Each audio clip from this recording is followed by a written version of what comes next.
चुनाव यात्रा powered by Mangaldeep. प्रार्थना की महक प्रार्थना के बाद भी। प्रार्थना की महक प्रार्थना के बाद भी।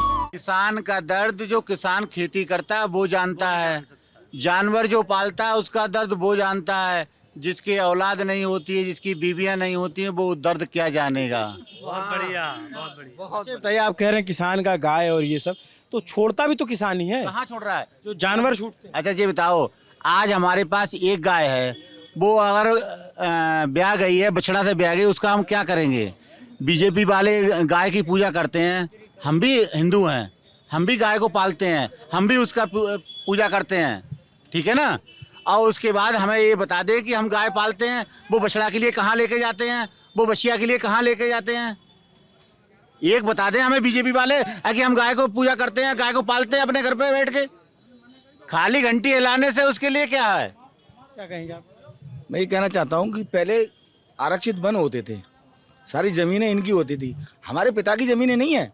इस सारी संपत्ति संपदा ईश्वर ने दी है, उसमें उन गायों का भी हक है, उन सब जानवरों का भी हक है कि जो जंगल निर्धारित किए गए कि ये शेर के लिए अभयारण्य रहेगा या इनके लिए ये रहेगा, तो कि गांव की जगह, गांव में जो जगह थी जहाँ चारागाह थे, उन सबको आपने जोत लिया, आपने कब्जा कर लिया उन पे, तो ये गाय कहाँ जाएंगी चरने के लिए? कि ग्राम सभा की जमीनों को आपने पट्टे काट दिए बिरादरीगत।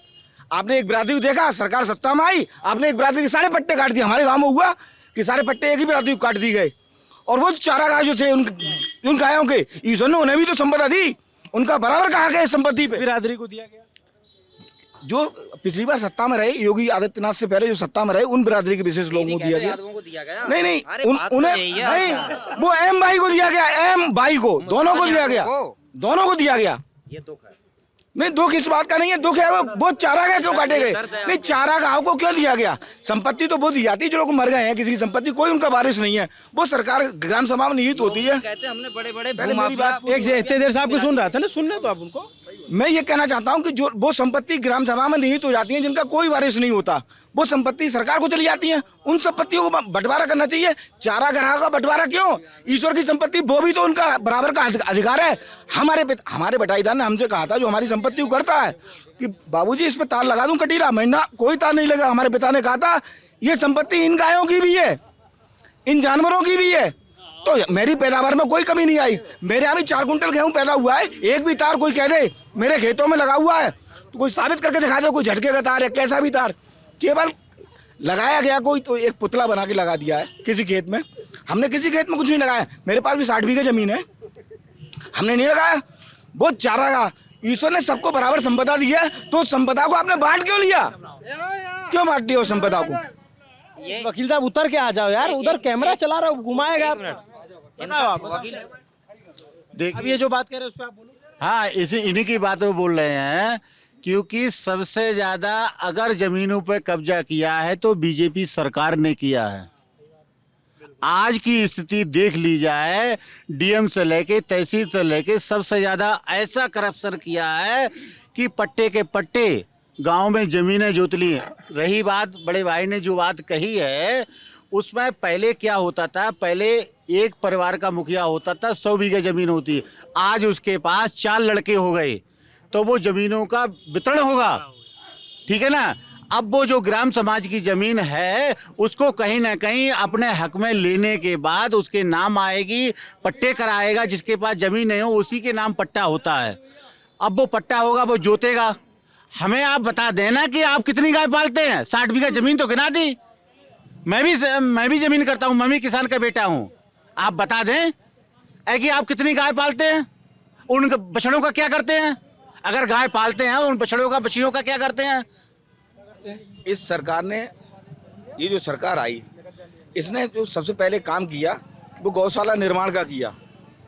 इतनी गौशाला कभी नहीं बनी। आप रिकॉर्ड देखिए, उन रिकॉर्ड्स को देखिए, और कोई ये साबित कर दे कि ये सरकार जो आई इसमें कोई पट्टा हुआ हो किसी भी चारागाह का, तो कुछ साबित करके दिखा दे इस बात को, किसी चारागाह का पट्टा योगी आदित्यनाथ की सरकार में हुआ हो तो बताइए। आप अगर बता दिया तो आप एक चारागाह दिखाइए। चैलेंज करता हूँ, दातागंज तहसील में पट्टा हुआ, चैलेंज के साथ में रिकॉर्ड। हमारे बड़े भाई अधिवक्ता जी ने कहा है कि गौशाला बनवाई है, प्रधान से जो पैसा आता है उसमें गाय तड़प तड़प के मर रही हैं, उनको चारा नहीं है।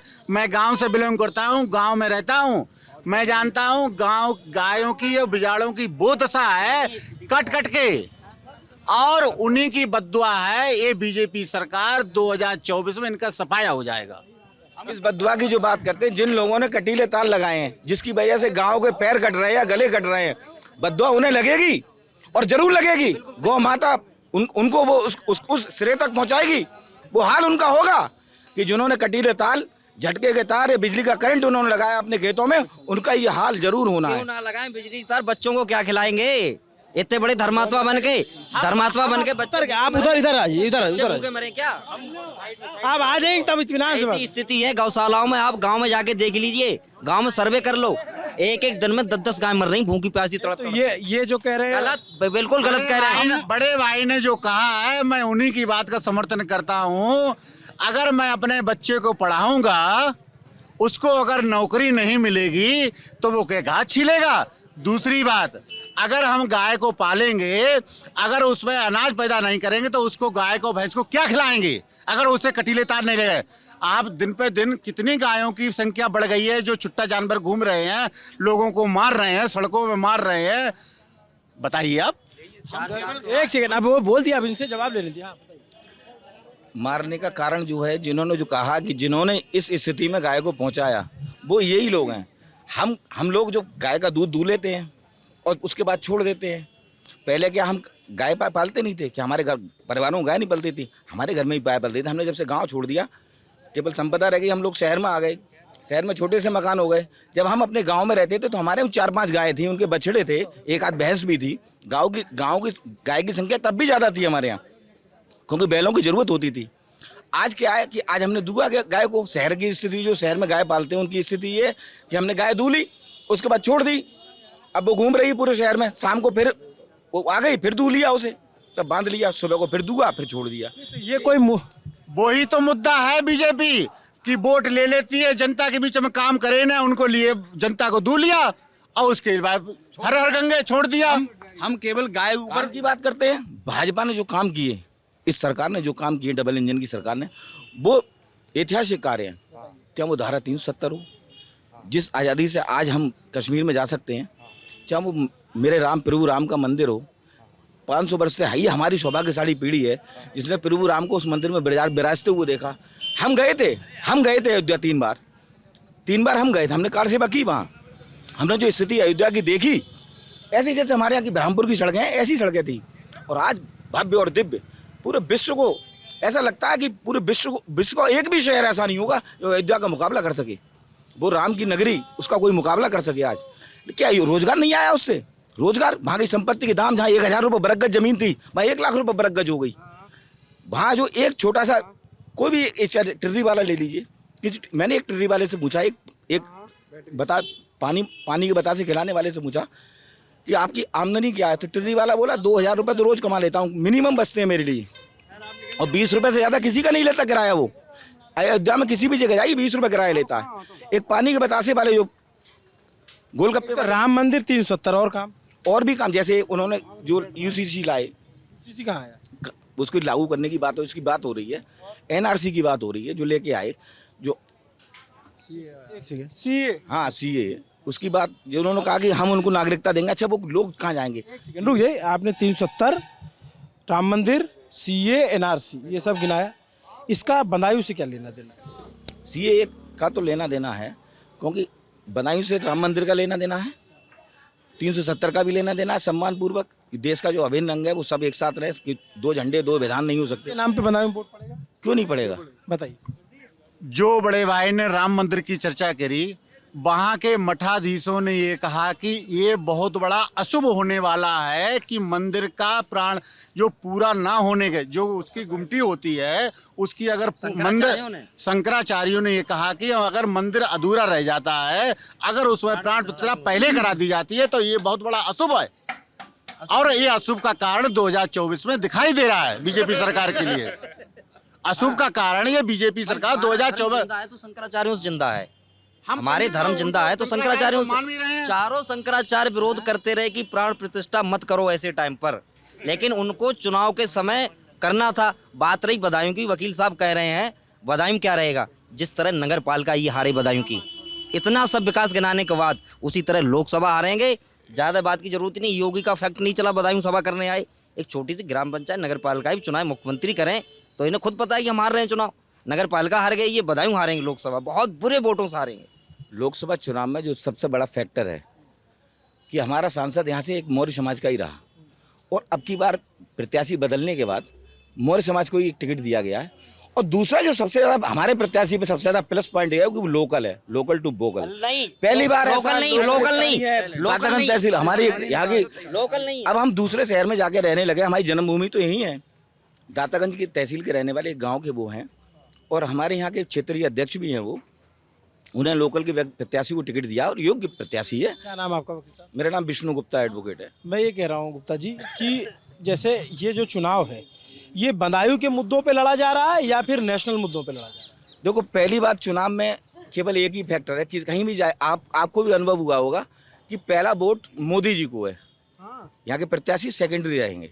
सेकेंडरी में भी स्थानीय, अब तक हमारे यहाँ जितना प्रतिनिधित्व किया लोगों ने सब बाहरी प्रत्याशी थे। बहुत समय पहले हम जब बच्चे रहे होंगे तब यहाँ स्थानीय प्रत्याशी रहा होगा, वहाँ चुनाव भी होगा।